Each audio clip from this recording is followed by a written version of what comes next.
So the first thing I did was I cut out all the pattern pieces for the Doorlump. So it's essentially just these two really. And to make the front and back you'll need two of these.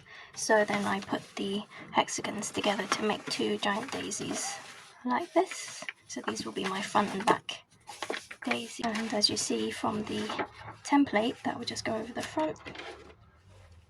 So I just patched the pieces together just so that they're just bigger than the actual Doorlump template pieces. So you can see it pretty much fits like that. And what I'll do is then just cut out around the patchwork to make that front piece. So I'll have two of those. And then the next pattern piece, so there's four pieces here, so it's two of the side panels of that length, and then two of the bottom and the handle pieces like that.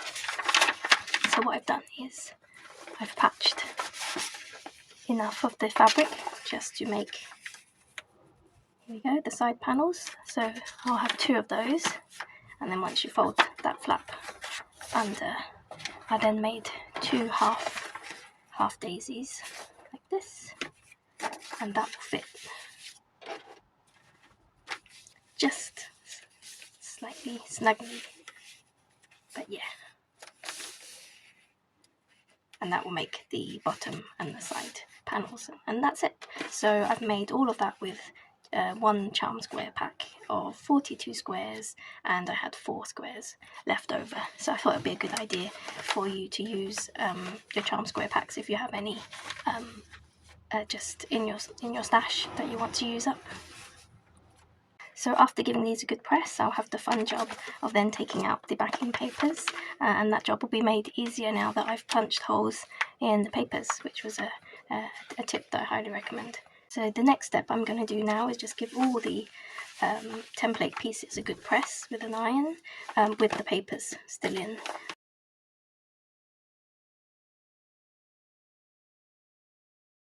I've given all the pieces a good press now, so it's time to pop all the paper templates out. So you'll see why I encouraged you to put a hole in all the papers to begin with, because I think traditionally people would either take the tacking stitches out, or you'd be kind of like fumbling in the corners here trying to get the papers out.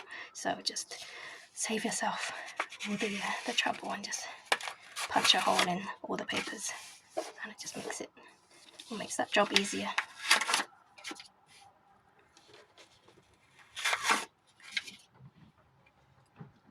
After pressing the pieces and removing the paper templates, I'm now just going to snip out all of these basting stitches because they're no longer needed.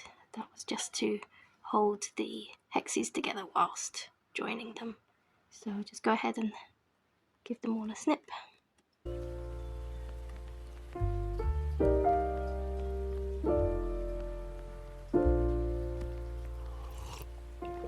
If you find the one, you should never give her up. I think it's the way life changes when in love, yeah. I surround my soul with the positivity. That's why I don't worry about the things that I don't see, yeah. These days I don't worry about. I haven't used the medium weight linen fabric recommended in the pattern because I wanted to use these charm square pieces instead. So to make the fabric a bit stiffer, I'm going to use some iron-on interfacing. So it's basically a fabric on the one side with glue dots on the other, and that just gives the fabric a bit more strength to it. So I've just cut out, according to the pattern piece, here we go, a piece that's kind of roughly the same size, and I'm just going to fuse that to the fabric, and that just gives it a bit more structure, and so they won't be too floppy afterwards. So just press the hot iron to it for maybe 10 to 15 seconds, and that should help the glue fuse with the fabric.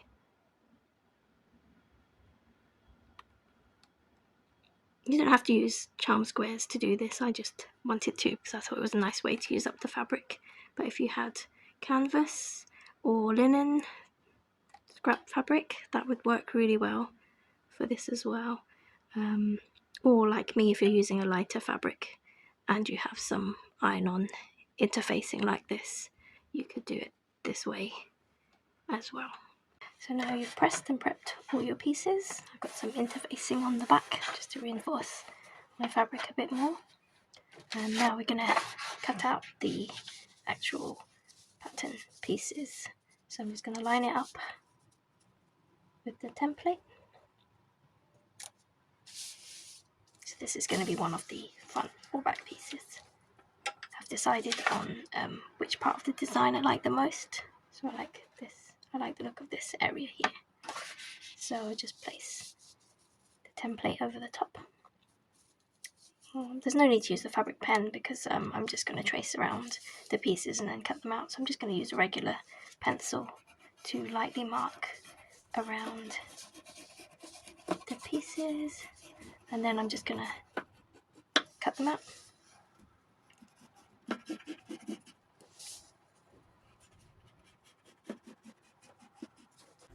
I still dream about the days when we were young. I'll take the hit and still finish in one. Yeah, yeah. Oh. Memory lane is...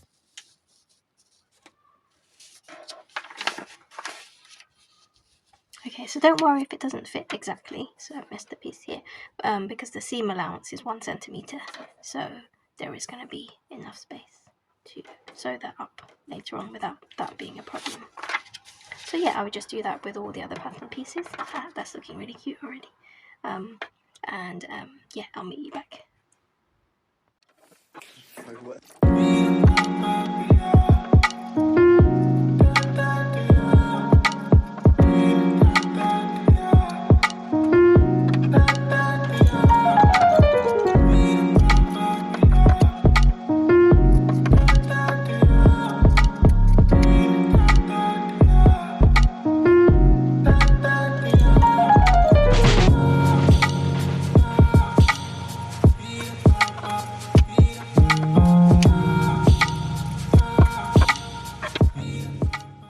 So for the next part, I'm going to refer to the lovely tutorial by DIY Daisy, and that's via her website, so I will leave a link to that in the description box for you to check it out.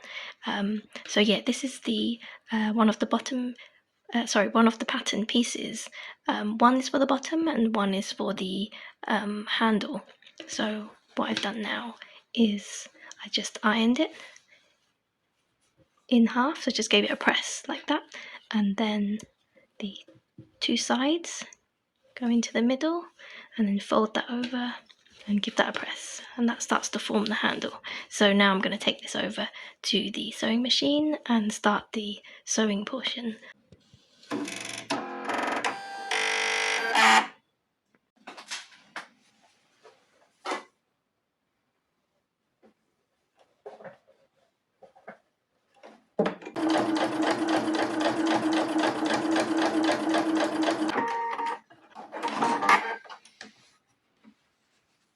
Okay, so I've sewn a line down the side of my handle, just like that. I'm going to fold it in half.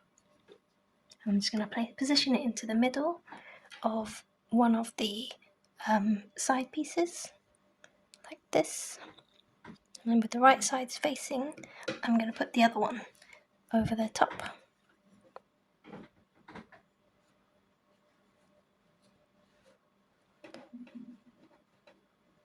And then just clip that in place with a quilting clip. You can use a pin as well, but these are the quilting clips I like to use. So I'll just clip that in place, and then what I'll do is I'll sew 1 centimetre. So now that the handle is attached to the top of the pieces, I'm going to grab the bottom piece now with the right sides together.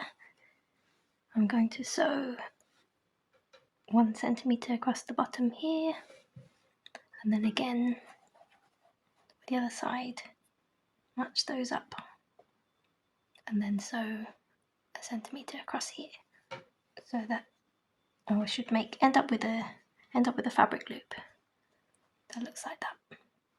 So now that's sewn together. You can see it's starting to take shape now. The base here and then I guess the curved edge will look like that.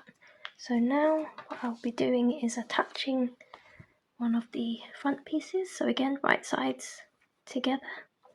So I folded that in half just so I could find the midway point so that it's easier to match the pieces. So I just did that, give that a pinch. So that's halfway there. And then at the bottom, same again. Just give that a pinch. Okay, so at this point here, I'll match that to the top.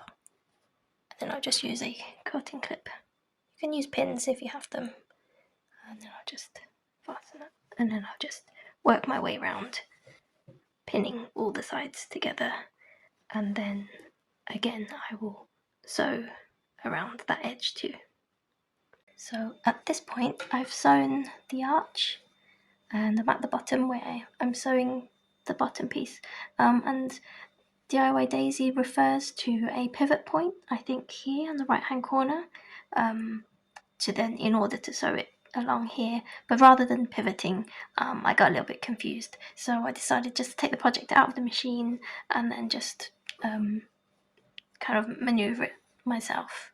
So what I'll do is I will just make the arch and so that's the bottom piece, just make that and the arch parallel. So just put those together. So make that corner parallel and then also across here and do the same thing. So kind of essentially folding it in on itself so that it's kind of flat. And then I'm just going to sew across the top like that.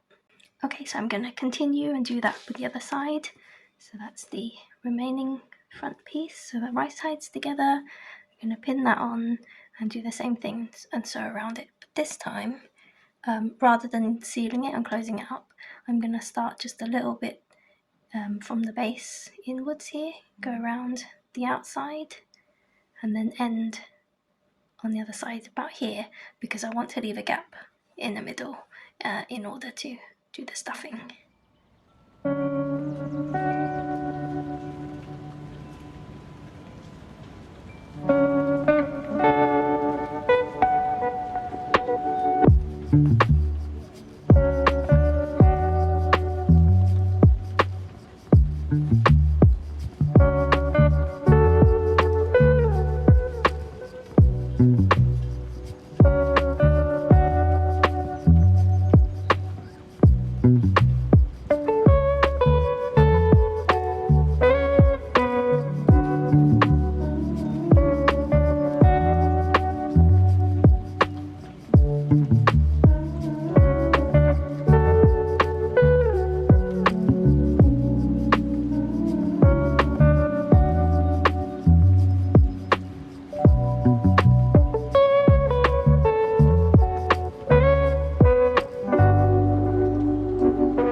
And for the stuffing, I'm just going to use a combination of some toy filling I have, just some scraps, and then also just bits of scrap fabric from my previous sewing projects that I've just saved up.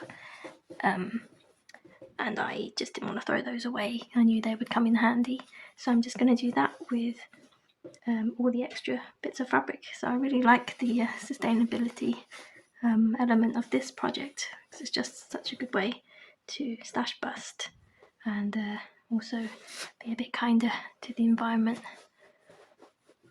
to make use of our waste. So I'm just going to keep stuffing that. It doesn't have to be perfect, just try and fit as much as you can in there and just kind of shape it along the way.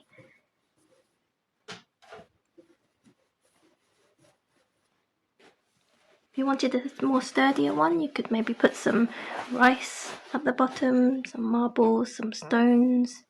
That's completely up to you. going.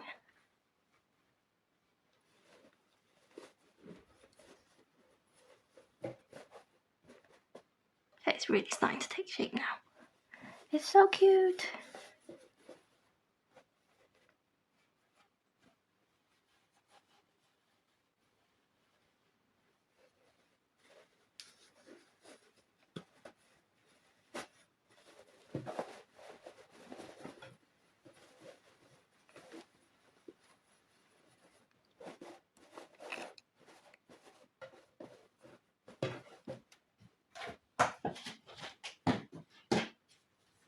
I mean, there's still lots of room in there, but you know, it's really kind of shaping up nicely. That I actually think